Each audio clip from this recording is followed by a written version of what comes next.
Former U.S. Army Lieutenant Colonel and Army Ranger, West Point graduate, doctor, performance psychologist. These are just some of the many accolades that Dr. Carl Ohlson has accomplished over his incredible career. Carl has helped hundreds of athletes over his career become fierce competitors at some of the highest levels of competition in the world. Across various disciplines, from track and field to soccer to the United States Army, Carl, thank you so much for doing this today. I'm so thankful to have this opportunity and talk with you today and learn more about your story and how you're helping athletes compete at the highest levels. Yeah, it's So, my pleasure to join you. yeah, so I know I just covered like a little bit of your background, but it might be easier for you to kind of explain your story, how you got to where you are today. It's fascinating the different areas and teams that you've been a part of and gotten to work with. So it might be All right. easier for you to go over it. I'll hit on some stuff, and then if there's anything you want to follow up on or things that you remember that I forgot, just let me know. Yeah, I did have a pretty long military career. I was the better part of 3 decades. I was enlisted first, then I ended up going to West Point. When I graduated, I was a traditional infantry officer. I was combat arms, just doing what most lieutenants do when you start out. And all the way up through the time that I was a company commander was relatively traditional. And then I got this opportunity out of nowhere where the Army offered me an opportunity to go to West Point on faculty in something called the Center for Enhanced Performance, which it was brand new. Louis Choka, Colonel retired Louis Choka, created it in 1989, where he merged that center with the academic support team that was already happening there. So it was this comprehensive cadet support system where part of it was teaching performance psychology to cadets for military, academic, and athletic pursuits, like pursuing excellence in all of those things. It sounded really exciting, but I didn't know anything about it. So they sent me to University of Virginia for 2 years to get a master's in sports psychology and then go to West Point for 3 years. And that was really, really exciting because the entire time I was learning about sports psychology, and I was very fortunate to study under Bob Rotella before he went off into private practice. And anybody who plays golf knows he's one of the most renowned in the world.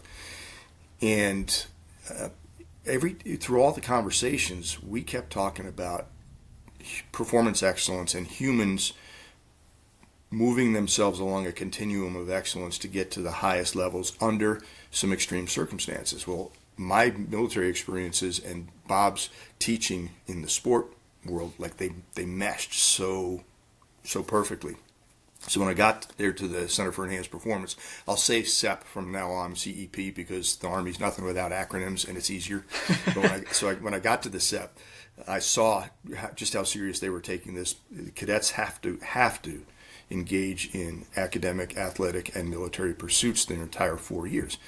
And now you have this center that part of their mission is teaching them how to get the most out of themselves in all of those competitive settings. So it was really exciting to do that for 3 years, a whole host of teams across the academy. And while I was there, the academy sometimes through different outreach opportunities would bring in professional sports teams, NHL, NBA, MLB, other businesses, like a couple of big name businesses would come in to do different team building type stuff, and the center was always a part of that experience. So that was my first foray into working with people that were really doing elite stuff in other areas that were way outside of what we would normally think of. So did that for 3 years. When I left that for my next assignment, I spent a year with the Air Force. Then I spent 3 years in NATO, which was a wonderful opportunity to put into practice everything that I had been learning and teaching. Because there it's a team of teams. You got a whole bunch of different nations, a whole bunch of different cultures. While I was there, I had a unique opportunity to go to places like Bosnia, Kosovo, Afghanistan, Turkey, Poland, and really live in some high stakes situations and putting all of those skills into practice and trying to share them with my team as well, because I led a multinational team. While I was Wow. there, I got picked up to go to grad school again, which brought me to Penn State to get a doctorate, and that was in preparation to go back and be the director of the center that I had worked in. So it was like going home again, except for the thing had gotten so massive, because at that point, when I got back there in August of 2006, the center had already gotten a a new special mission from the Chief of Staff of the Army, who said, "I need you to replicate what you're doing there for the entire U.S. Army." And you know, and oh, by the way, this guidance was, and don't let anybody get in your way. And as you can imagine, lots of people got in the way for a long time, but we did. We stood up this program while we were doing the cadet mission. We were contributing to the larger Army in really special ways, and so I did that for a number of years. I was locked in as part of the permanent faculty after a couple of years there. So I spent 7.5 years finishing out my career there. When I retired, I came back to Penn State, was on the faculty for a while, and then my predecessor in the athletic department retired, and I competed for that position and ended up becoming the assistant AD for performance psychology for 5 years.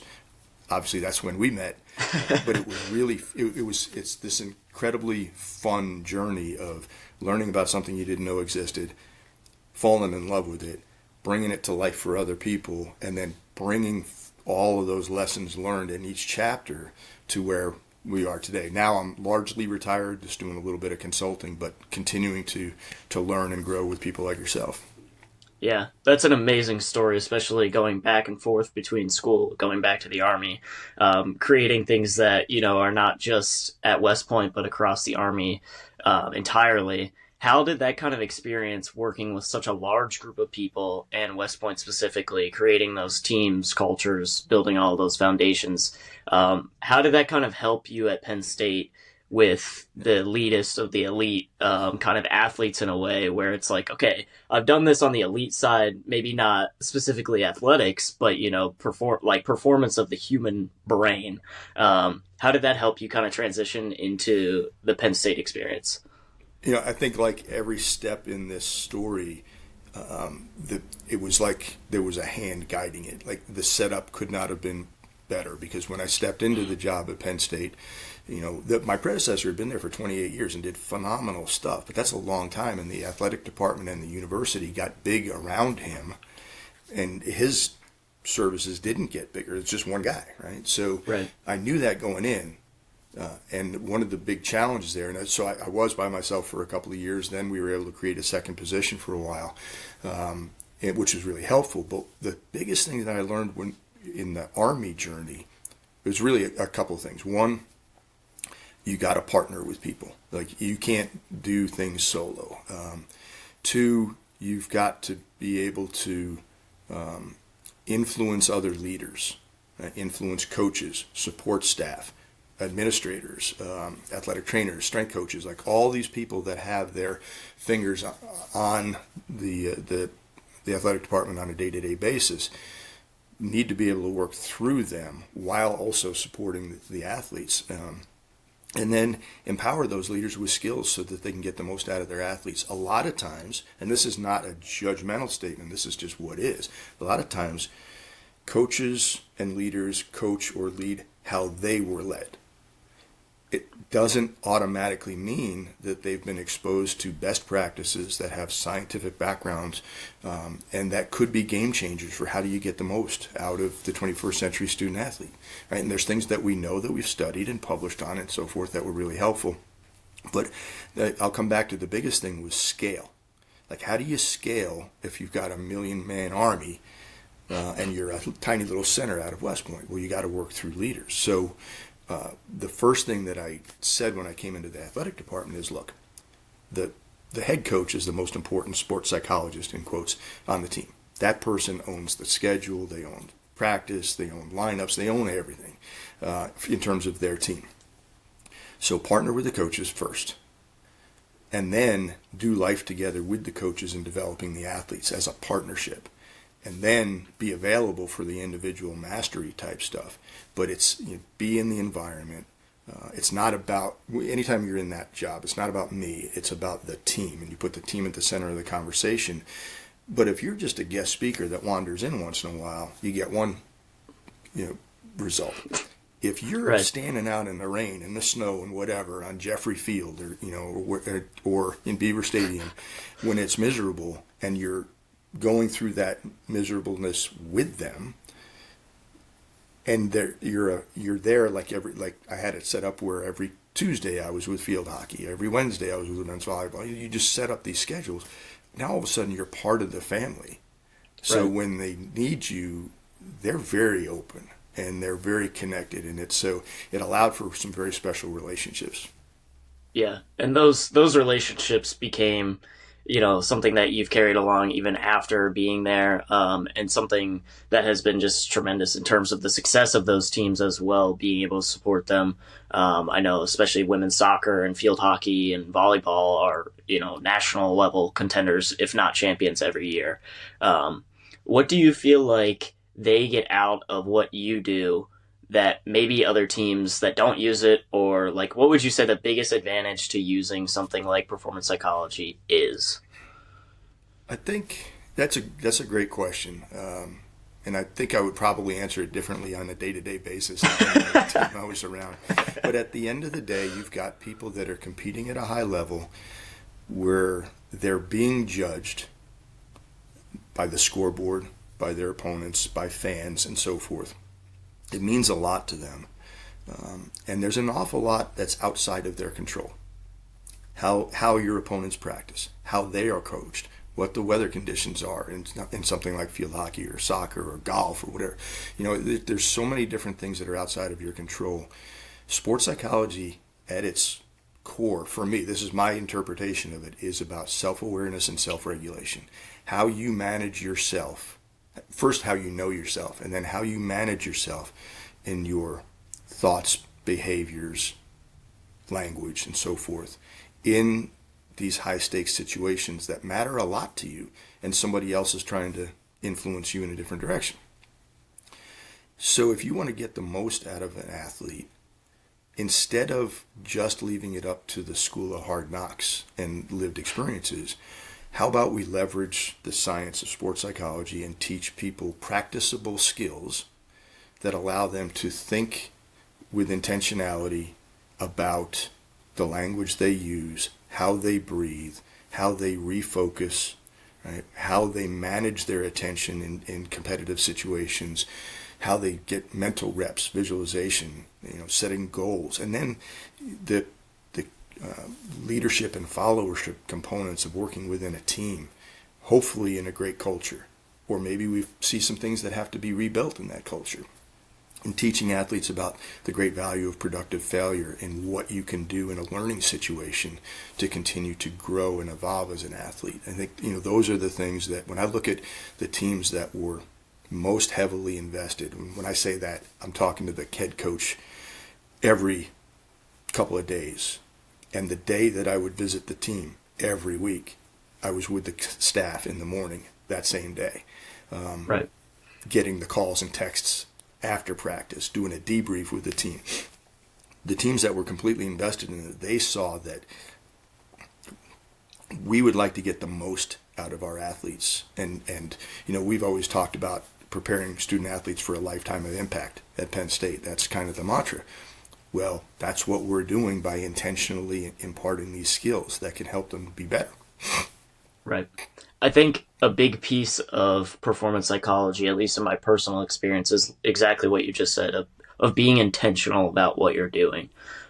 You don't just like go through the motions. You're not just, I'll make up a goal that, is unsustainable, but at least it's written down on a paper. I'll finish the assignment basically. What do you think is so important about being intentional with what you're doing, especially on the performance psychology side or just mindset in general? And then when you're going through the motions or something, how do you kind of get out of that and become intentional? Yeah. That second part is very individualized, so we'll circle back to that again. I think, when we talk about intentionality, for me, it's so much about purpose. There's a reason why you're an athlete. There's a reason why you picked that sport. There's a reason why practices are designed the way they are, etc. When you can tap into purpose, and there's a lot of research that shows this, especially for current generations and so forth, that they're really driven by why. Why do we do this? And they question it, which is a good thing. But when you're driven by a purpose, it is so much easier to bring all of whatever you have in the tank that day. Right? Yeah. There's a difference between being involved in something and being committed. And so the involvement is a participation thing. There's nothing wrong with that. It's just not excellence. That commitment piece of it, commit to your purpose, revisit your purpose, let your purpose drive the decisions that you make. And you're always going to get more out of people when you do that. So we talked about, and you and I talked about this, and we talked with a lot of teams about this idea of let's link three big concepts together: intentionality, alignment, and consistency. To me, that is the recipe that we're talking about. Be purposeful and deliberate with the decisions that you make about what you do, and then align everything. So if you're trying to pursue excellence as an athlete, your physical, mental, emotional decisions need to be aligned. Your nutrition is aligned. Hydration, relative rest, recovery, your mental practice, your physical practice, all of those things, and the language that you use about the situation. A common phrase that people hijack from the military, I think, is this idea of embrace the suck. Well, why does practice need to suck in the first place? Practice is designed to make you better. This is what getting better feels like. That's a very different language to use. Yes. Right? And then the consistency piece of it is anybody can do this once in a while. Most people can, right? Right. The discipline to do it every day, and then in everything that you do. So you've got a competitive situation in the classroom, in a job interview, in an internship on the athletic field. If you're bringing that skill set with you to everything, and you're consistent in how you approach things, you're going to get the most out of yourself. What the thing that we talked with, especially when recruits would come in and they would listen about what we were doing here, we'd talk about this idea of championship mindset. A mindset's an attitude. Right? It's a belief system. You get to pick that if you want to. And then you get into the championship thinking skills, and that's all those self-regulation skills that we talk about. And then over time, if your mindset's great and you're disciplined with your skills and consistent with them, over time you build championship habits.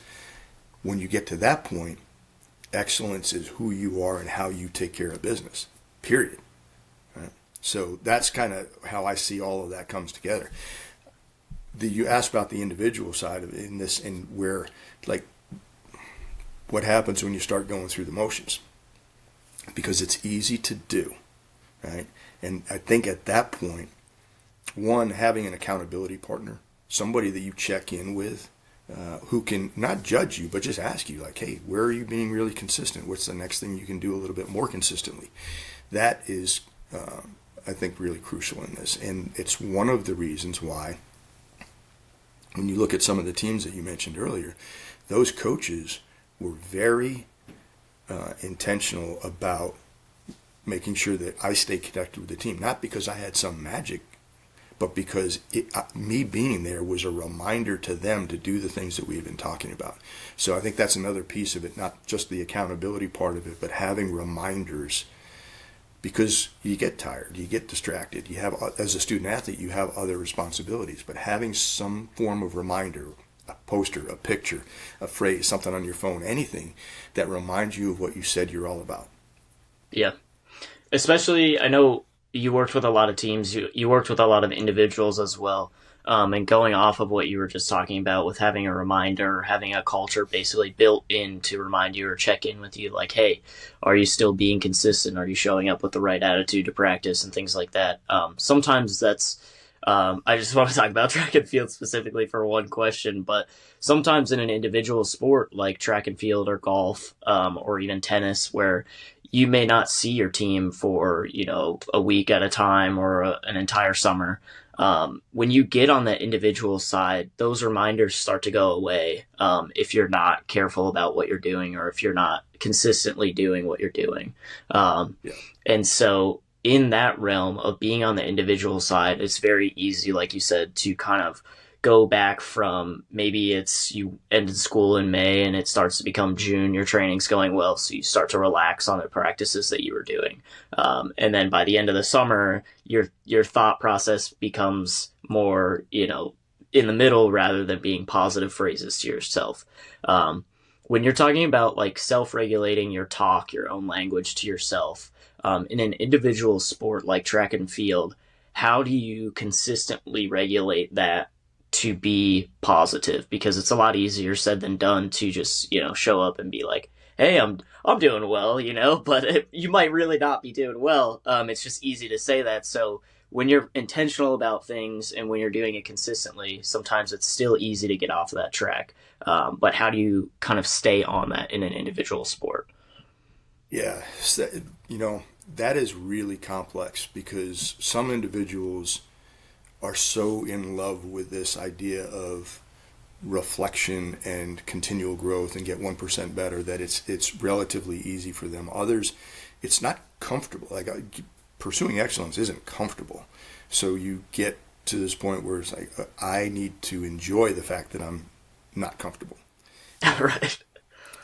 Truly, right? And so I think it's also helpful to build in, or let me back up for a second. I think judgment versus assessment is something that's really helpful to differentiate. As soon as we talk about judging ourselves or our effort or our training or anything, it has a negative connotation to it. Right? Yeah. But assessment is pretty neutral. Where am I doing things really well? And what's the next thing I can do better? You've heard me talk before about this. I don't use the language of what's going wrong. Right. There's no solution in that. I'll ask, where is everything going really well? What's the next thing that we can do to get better, to be more consistent, to bounce back from adversity or something? What's the solution in there? So coaching yourself in the solution, using language of solution. You don't have to beat yourself up if you took a couple of days off when you shouldn't have. What you can do though is make an honest assessment. Maybe I needed that break actually. Now let's re-engage. Maybe I didn't need the break, but it happened. That's the reality, the fact. Now let's re-engage. Right? And so it's pulling out, there's no need to beat yourself up over it. Notice and respond. What happened? Right. What's a useful response? This is easier to do, again, when you're connected with somebody, which is why I always offered with the individual athletes, you're heading out for the summer, you're doing different things. If you need to check in, let me know. Not because I have some magic phrase again, but just because the act of checking in keeps you accountable to your plan. And I also think, and this is especially with somebody like yourself who has done a tremendous amount of distance running, that there's times when you need to tune in and notice your body and maybe make some adjustments to what you're doing or enjoy what's going on. But you also need productive distraction and times to tune out and not focus on how you feel. Just focus on the environment or music playing in your head or something else. And then know how to reset yourself when something's a little bit off. Well, those same principles can apply to the longer race of 2 months over a summer. Like, right. Okay, maybe we need a productive distraction to recharge the batteries a little bit. But then we need a reminder to how to check back in. And I think the last two things I'll say on this part for now is, one, it is easier if you have a personal philosophy of adaptation and growth. You're going to get discomfort. That's part of the adaptation process, and it's part of the growth process. That allows you to normalize things that don't feel great. Right. And it focuses you on that. Like, I'm doing this for a reason. Go back to purpose. There's a reason for this, so make sure I remember that before I do the next thing. And then as you reflect on facts and choose responses versus reflect on the judgment piece of it. That I just think that changing that language is really helpful. Yeah, and I think that's interesting even just in the self-assessment talk, being more neutral at least, rather than being negative. And obviously that translates into your performance talk when you are practicing whatever sport it may be. That kind of continues to translate into what you're saying to yourself. And I wanted to talk about... Oh, go ahead. Let me jump in on that for just a second. Because one of my close colleagues in the field, Dr. Nate Zinzer, that I worked very closely with over both tours at West Point. He had a very simple way that I have then hijacked from him of just looking at situations. And it was asking three questions: what, so what, and now what? What happened? What's the fact in there? So what? What does it mean to my journey and everything? And now what? What's the response? I mean, those three questions they can work miracles for you, and it keeps you out of beating yourself up. Right. So, yeah, that's very interesting. I never would have kind of thought of those three questions asked, but they're simple and they're easy to kind of answer as well. Um, but I did want to talk about kind of goal setting and using all of what you just talked about to set those goals, being intentional, having a purpose, talking to yourself positively. Those all can come into play when you're setting a goal. And something that I feel that is under coached and taught at a young age is how to actually set goals. We always are kind of taught SMART goals as kind of the way to set goals, but I know working with you myself and what you've done in the field is setting daily goals, long-term goals, not just a number on a board, but an action to get there, and a step and a process to achieve those goals. That's more of the goal than the actual, pinnacle of the pyramid might be. What is the most important part about setting goals, and how do you keep yourself on track when you are kind of focused on those processes? well, let's first start with what are we trying to accomplish with goal setting? Right? We want to get past a glorified to-do list, and we want to get past just the SMART goals. We're chasing something big, right? And it's usually at some form of an outcome. It's either the result of a competition, national championship, whatever. There's something that's big and audacious, and it's going to take a lot of work. Otherwise, because if it isn't that, then you're not really doing goal setting. You're just checking off a list. So your outcome goal provides you emotional fuel. It's your reason for doing stuff. It's what you're chasing. It gets you excited. But you probably need to spend about 5% of your time on that. Maybe, I'm making that number up, but that Yep. doesn't consume you because it also doesn't have a solution in it. So the process goals, that's your action plan. That's like, how am I actually going to go about this on a day-to-day basis? So the goal setting process that we were using in the SEP at West Point and that we used at Penn State and many others, which is grounded in a tremendous amount of research, it's a much more elaborate process. It's actually a 7-step goal setting process. You're looking at what to do and how to be in order to get what you say you want to get. So the 7 steps that we use was, number 1 was define the dream. Like if the dream makes you excited and it gives you goosebumps, and you can't wait to get after it every day, then your dream's probably pretty big, and that's where we want to be. The second step is, and this is hard, this takes discipline, is an honest self-assessment of where you are compared to where you want to be. And again, not a judgment thing, but a recognition of, I'm not where I want to be yet, so now I need a plan. So the third step is an in-depth dive into what is it going to take? Where are the areas that I need to develop in order to get what I'm chasing? Then step 4, you start building the action plan, an action and beliefs plan. We're already at step 4 out of a 7-step process, and this is where SMART goals come in. And the SMART goals part of it are tied to actions. So yeah, you want specific measurable actions, etc. You want to have a time frame, all that stuff.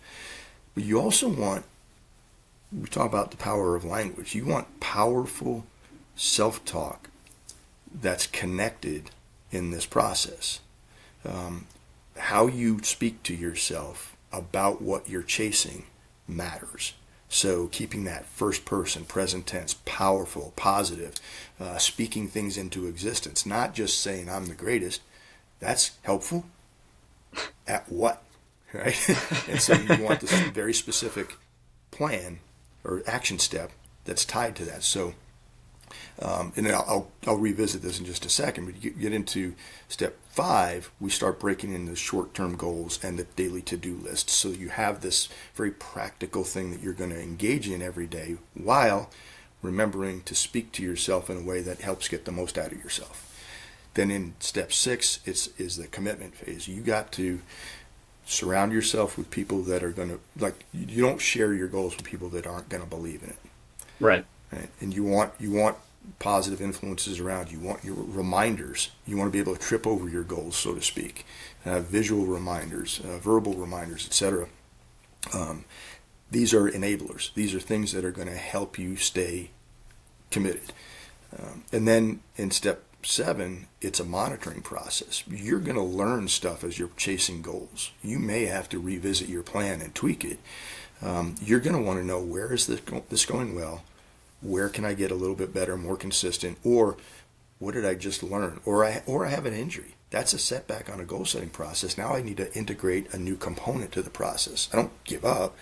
I just tweak the plan. But you talked about the individual skills, the self-regulation skills. Just think about this. If you're building into your goal-setting process, you have your dream, you have your priority areas that are your sub-goals, and you have your actions and affirmations. And in there, you're using what you know about self-confidence and the power of self-talk. You're using what you know about attention control and energy management, and you're building into your plan specific steps in how you're going to do that. You are the whole idea of visualizing and getting mental reps and flooding your body with images of doing something very well at a very high level. That's integrated into your plan. Now you have a mechanism for practicing when you can't physically practice, and so forth. So all of these things completely integrated into this 7-step process that's iterative, that you're going to come back again and again. You think about, that's a lot of work. That's a lot more work than slapping together a couple of lofty to-dos on a wall, right? So, but what we've seen is when people commit to that and they take ownership of that, they may or may not hit the dream, but they're going to be so much further along than they would have been if they're just out there winging it. Right. Absolutely. Like, I know even from working with you, those first 3 months, I went from not basically even competing for a spot to being one of the only redshirt or non-redshirted freshmen to almost making the Big Ten team as a true freshman. And it was like, that's in 3 months, and you do that over a long period of time. I don't know what would happen, Some big things. Yeah. I heard you say this quote about winning can mask a lot and losing can reveal a lot. And it kind of internally made me think a lot about my experiences and the experiences that I know of a lot of other athletes, especially young athletes. Sometimes, as great as it is to win all of the time, it's not. Especially young athletes, like teenagers getting into high school, starting a new sport. What is so important about losing that people don't recognize, or why is it not always a problem to lose? Yeah, so I mean, nobody wants to lose. Let's start Right. with that. If you're an athlete, you're competing, you want to win at everything that you do. However, we've talked about productive failure before, that when you lose, it can influence your drive and motivation to do more work. That's great. It can reveal where you can put in more work, where you can get a little bit better. There's a teachable moment in there. When I think some part of it's human nature. When everything's clicking along for a long period of time, you can take your foot off the gas. You can get comfortable and get complacent, and you're going to get beat then. And also, you might not take, and some do, but you might not take as much time to reflect on, okay, I won. Why? How? Right. What do I double down on and be more consistent about that'll let me keep going? Because you move on to the next thing, right? So when you lose, you have an opportunity to unpack and debrief and reflect and revise, or recognize that you just got beat by somebody who's better. Right. Because we forget that at high level, your opponents are out there trying to beat you every day. And so, Yeah. and as cliche as it is to say, in every sport, at every level, everybody ends their season on a loss except for one Right. team or one individual. Period. It's part of competition. But if you let it, it reveals so much about how you can get better. Yeah.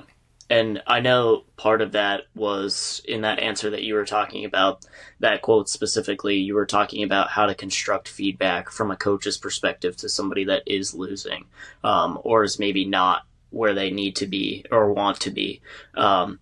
So my question off of that is sort of how can you be solution oriented as a coach rather than problem oriented? And if you want to explain sort of what that Yeah. means or what that looks like. Yeah, it's hard, right? Because coaches want to win yesterday, and Right. and not to diminish it, like they have pressures, like they need to keep their jobs and so forth. So winning Yeah. matters in their profession. It also depends on what level you're talking about, youth sport versus high school, college, pro, and so forth. However, I know many coaches from different nations in different sports at different levels who have made it their personal philosophy that they're going to get the most out of an athlete in whatever that particular endeavor is. And to do that, the language of solution is really helpful. When you start to criticize an athlete for a mistake, chances are pretty good the athlete already knows they made a mistake. Right? They may not know how to fix it, or they may not know why it happened. So coaches, and this is all on the front end, right? Setting a culture within your coaching staff and within your team of curiosity. Can we take a forensics approach and unpack what happened, not and what happened and why, right? Ask good questions. What did you see in this situation? What did you notice? What did that cause you to think? Which is very different from what were you thinking? Like Right. just the baggage of that phrase, what were you thinking? That just automatically puts you on the defensive. But help me see this situation through your eyes. What did you notice that drove the decisions that you made? It's a conversation. Yes, it takes a little bit longer, but when you can, it's a teachable moment.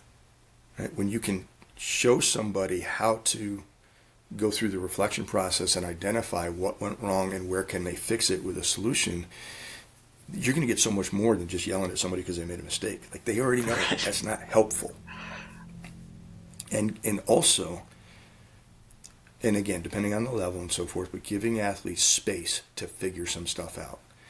If you're talking at them all the time instead of engaging with them, you get a different response.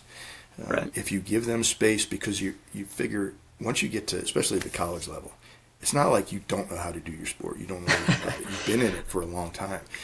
Create some space for them to figure some stuff out, problem solve. I think when coaches establish an environment that's a growth mindset orientation, like we're going to push you outside of your comfort zone so that you can get better. Lean into it, embrace it, appreciate it, and recognize that when things aren't going well, and we're there to help guide you and teach you what right looks like, you're going to get better. So the solution focus is always going to get more out of people than, and it's harder. It takes more work to focus on a solution. But anybody can be a problem identifier. That's easy. Right. Just look at any fan base. They point fingers all day long. But there's just a solution in there, right? Or an actionable solution. I also think this is something that I brought with me from my Army life. When in the Army in my day, you get really good at designing mission statements. You got a job to do. You're given something, and you develop a mission statement. And that mission statement has three parts: task, what I want you to do; purpose, why I want you to do it; and intent. They talk about commander's intent, and that's painting the picture of how all this stuff comes together. So we brought that into the athletic department, and a lot of coaches really latched onto it. As I coach this team, I'm going to tell you what I want done. I'm going to explain why, because why are we doing this? Because that's not an answer, and it's also not inspiring. But when you see this is why we have a certain drill, a certain workout plan, and so forth, it may be hard. Here's why. And intent, like here is how all of this stuff comes together. We want to win Big Tens. We want to go to NCAAs. we'll take, like several of the teams you mentioned earlier. I worked with them of this is off season, this is preseason, this is the start of regular season, this is Big Ten season, this is NCAA season. Each one of those seasons has its own personality, its own needs, etc. And when you explain it all, this is where we are on the journey of our year. We're in this season. This is what I want you to do. Here's why. This is how it's going to pay off for us, etc. So a coach that wants to problem solve and is curious and connected, because you can't do any of this really without authentic relationships, and is decided in advance, this is my philosophy of how I approach human development. They're teachers and mentors. Right? They are going to get the most out of their athletes, and they are going to be able to leverage productive failure, and they are going to be really insightful in examining losses. Yeah, 100%. And also on the athlete side of things, where the coach is giving that solution-oriented feedback, I feel like as an athlete, and you probably feel the same way, is you recognize the individual growth then, because you're like, I made the error or whatever, but here's why I thought that, instead of somebody telling you why you thought that. Yeah, I'll share with you a quick story. There's a handful of teams, but one in particular that stands out to me, that when we had this whole conversation, we're talking about working with a legendary coach of a very successful team, but when we had this conversation about this curiosity and so forth, that team went, every athlete at this level goes through film sessions. They're breaking down all kind of stuff. We went into this, we're going to ask different quality of questions. We're going to ask questions for clarification, elaboration. We're going to be asking like what, so what, now what type questions. We're going to be showing athletes clips and ask them to walk us through, because we want to see what they actually understand. What is their sport-specific IQ? And then if they get something quote-unquote wrong, instead of blowing them up, you now have a teachable moment. Right. But now you know where they are. You know where their understanding is. And as that team did this, over time, the athlete became in charge of some of the film sessions. Now all of a sudden the athletes were going out there, they were selecting the film clips. So this is where things went really well. This is where I didn't perform where I wanted to, and here's why. And here's what I figured out in this. And it became a team effort to evolve the understanding of that sport at a high level, which you can't do that if your culture isn't healthy. Right. But that metamorphosis evolved the culture of that team in a very special way, and still continues to be really strong. Yeah, that's a very good example of how that kind of grows athletes and the team overall. My next question and last question is, when you have had the career that you've had and you've studied hundreds and thousands of people, what are you finding the next step with performance psychology could be? Like, what are you finding out about athletics, teams, and performance while you're watching all these athletes grow and sometimes really struggle, which is probably where a lot of that kind of growth comes from. And we don't acknowledge it until we find the success again. But what is sort of the next step that you feel like working with so many athletes and championship caliber teams and cultures that could make the even bigger impact? Well, there's a couple of things I can think of that will be positive impacts, and then there's a couple of things I can think of that are going to be real challenges. I think when we looked at, we've known for many, many years the power of self-talk and how you use language in a specific way to flood your system with solutions versus problems and so forth. But now we're doing this in an era where you have 24/7 just magnification of outside influences. You got more different voices competing for your attention. The social media stuff, 24/7 connectedness, all this kind of stuff, and the ability to filter, recognize what's static, what's background noise, and what's really important, is that it's probably harder than it's ever been. and more important than it's ever been. So yeah, you can talk about self-talk with an athlete, and you can talk about solution-focused language with a coach, and that doesn't help with the 90% of the noise out there that is completely unhelpful and largely coming from people that are ill-informed, probably unexperienced, and again, it's just, and very judgy. Very Yeah. judgy. Like, so I think when we double down on something that we know is essential, like the power of language and how that's tied to a vision, that's going to be really important. I think at the same time, revisiting the power of productive failure and what you get out of those situations is going to be really important, because again, you've got all this judgment about you're supposed to be perfect, and people forget that you're 17 to 22 years old and they were once and they weren't perfect either, but you have that going on.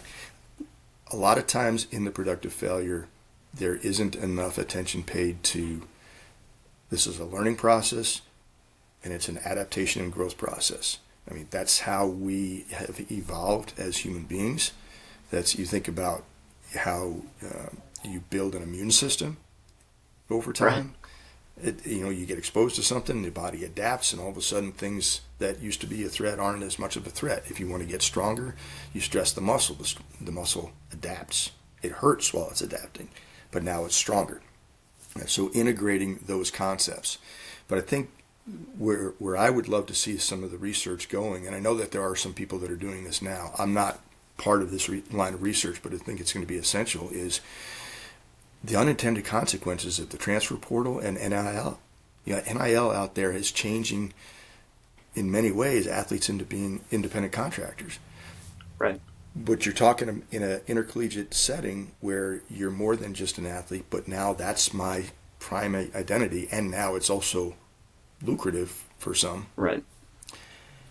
And we talk about team culture and how we want this culture of excellence where we're all on board and we're all taking ownership and so forth, but we got lesser equals now, more so than ever, right? And what's in it for me, you think about it, you have a team that's been so connected for so long, and it's just baked into their identity that they are so connected, and now outside influences, agents, parents, etc., are playing in that sandbox. And what are the effects, and how is it that many teams are fracturing now because of this? And when you look at a collegiate athlete who's on their fourth university in what was traditionally a 4-year journey, like, that's pretty wild. And that person is joining new cultures each time, right?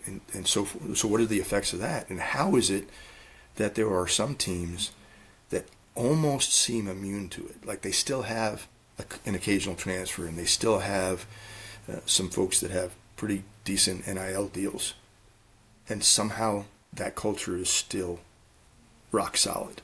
And I could think of a few examples right here at Penn State that have been able to do that and withstood this monumental shift in athletics. Like, let's research that and unpack it and figure out how, and then how do you inculcate that into other sports, especially at the big price tag level. I don't have the answers to any of that, but I can tell you that every coach that I stayed closely connected to worries about this every day. Yeah. I mean, I think a good example of being able to kind of stay out of that stuff would be wrestling here at Penn State is somebody that is just, they win, and maybe that's what keeps people here and doesn't allow people to transfer. But I think that goes back to when you are the best and you have a great culture, everything else kind of follows. Yeah. And when you look at them, and obviously I'm not going to reveal anything that they do, but it's very obvious. Not only did they win a lot, but they win because of their processes, how they go about things, their processes and their belief systems, and you have to select for that. Right? You may pass, and this is several of the really successful teams that you mentioned. You may pass on somebody that's unbelievably talented, but isn't bought into how you go about things. And so you may end up competing against that person someday, but who you compete with on your team when they hold your processes sacred, I think that's a great way of staying immune to some of the problems that are out there. Yeah. Well, again, thank you for doing this. It's been an honor to get to talk to you and learn more and kind of expose what you do to hopefully more people. And again, I appreciate the time and always good talk. What happened? What's the fact in there? So what? What does it mean to my journey and everything? And now what? What's the response? I mean, those three questions they can work miracles for you, and it keeps you out of beating yourself up. Right. So, yeah, that's very interesting. I never would have kind of thought of those three questions asked, but they're simple and they're easy to kind of answer as well. But I did want to talk about